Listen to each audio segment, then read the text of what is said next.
Phillies manager Gabe Kapler has won over the Phillies and their fans. Derik Hamilton, AP, Philadelphia. Gabe Kapler came striding into the post-game interview room late Thursday afternoon, resplendent in his full, throwback, powder blue Philadelphia Phillies uniform. He sat down, rested a couple of Popeye forearms on the table and began talking.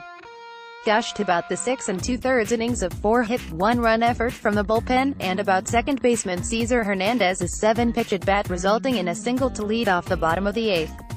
His face practically glowed. Really impressive, Kapler said. At that moment, you wouldn't have known whether the Phillies, currently stalking the Mets for first place in the National League East, had notched another win in a 3-week stretch chock full of them, or had lost a laugher by their largest margin all month. As it happened, it was the latter.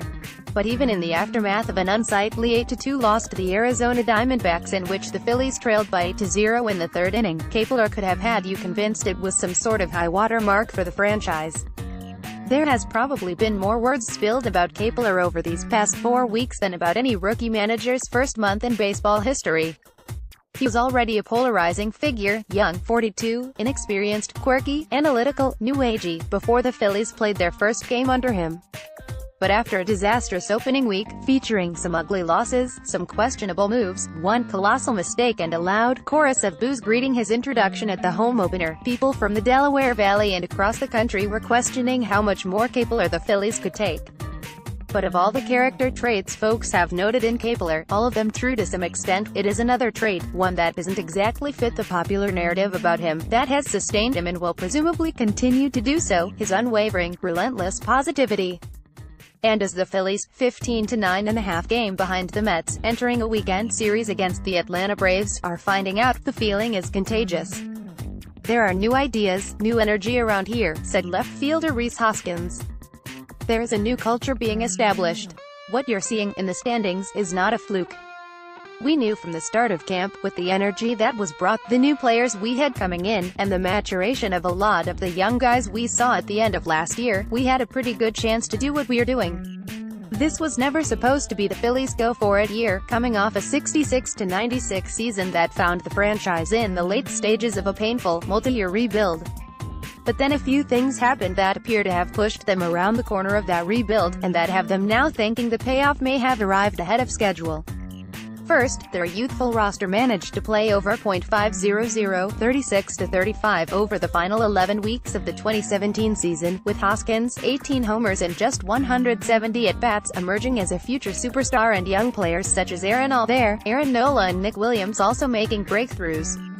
Then, ace right-hander Jake Arrieta, stymied by a collapsing free agent market, all but landed in their laps in March, bringing the Phillies' off-season spending tab, which also netted them veteran first baseman Carlos Santana and relievers Tommy Hunter and Pat Neshek, to $169.25 million. Arrieta, who hustled through an abbreviated spring training to get himself ready to pitch by early April, is 3-0 with a 1.82 ERA through 4 starts thus far. On top of it all, years of cost-cutting and a $2.5 billion television deal have positioned the Phillies for more big spending, whether it comes this summer, in the form of major trades, or next winter, when the best free agent class in many years hits the market. As part of their makeover, the Phillies fired manager Pete Mackanin, a 66-year-old baseball lifer, and replaced him with Kapler, a 12-year Major League player and workout freak who had spent his post-playing days mostly toiling in the Los Angeles Dodgers front office and posting shirtless photos of himself on his health and lifestyle blog. Profiles of Kapler almost uniformly mentioned his predilection for scented candles, Nora Jones ballads and advanced metrics. Aaron left, and Carlos Santana celebrate a game-winning, walk-off RBI single this past weekend at Citizens Bank Park. The Phillies won 3-2 in 11 innings. Hunter Martin, Getty Images. But a mere 5 games into the 2018 season, Kapler's curious quirks and modernist viewpoints suddenly made him look, in the eyes of critics, like a hopeless neophyte who didn't belong in a big-league dugout. In the opening series at Atlanta, he pulled his starting pitchers early and wound up using 21 pitchers, including a position player, to cover 28 innings. Worst of all, in the third game, he walked to the mound and signaled to the bullpen for another reliever, only to realize no one had been warming. The Phillies rushed Hobie Milner into the game, but the incident earned Kapler and the Phillies a rebuke from the umpiring crew chief, a warning from the league and a barrage of punches from the Philly media. By the time the Phillies limped home to Citizens Bank Park, sporting a 1-4 record, Kapler was roundly booed.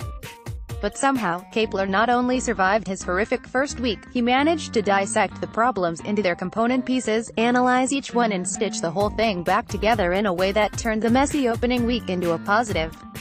He scribbled out and codified a list of bullpen usage guidelines, mostly for his own benefit. Publicly, he took full ownership of his errors, and privately, he went around to individual players to apologize and vow to be better. I think he's learned from it. Sometimes, it's just a matter of trusting your eyes instead of the analytics, said Aldair, a 27-year-old right fielder. Things are going to happen, but it's good he owned up to it. Hoskins is among those who believe the early stumble may have been the best thing that happened to the Phillies, and to Kapler. I think it shaped who we are right now, Hoskins said. I don't know how things would look now if that didn't happen. Maybe we don't play with the same chip on our shoulder.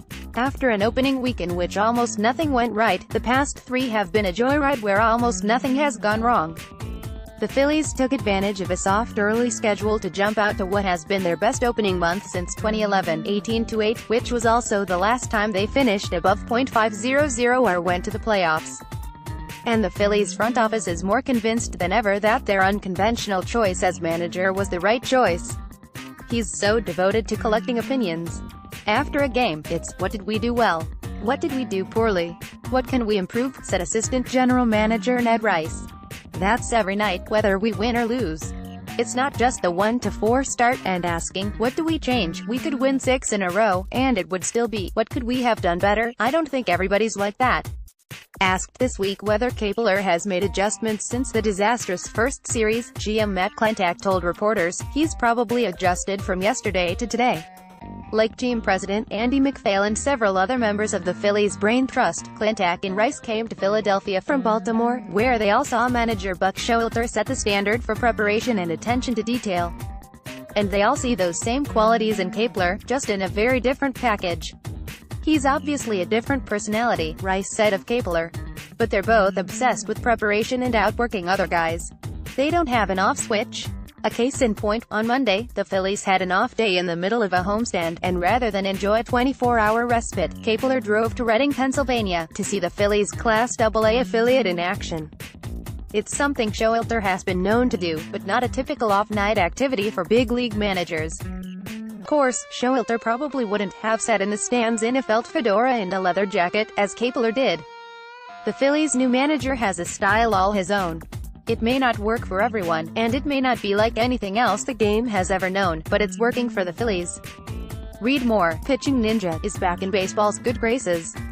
Here's what he has learned. Fire up the fountains. Woman does TV play-by-play of MLB game for first time in 25 years. Is Brandon Belt's 21-pitch at bat truly the longest in MLB history?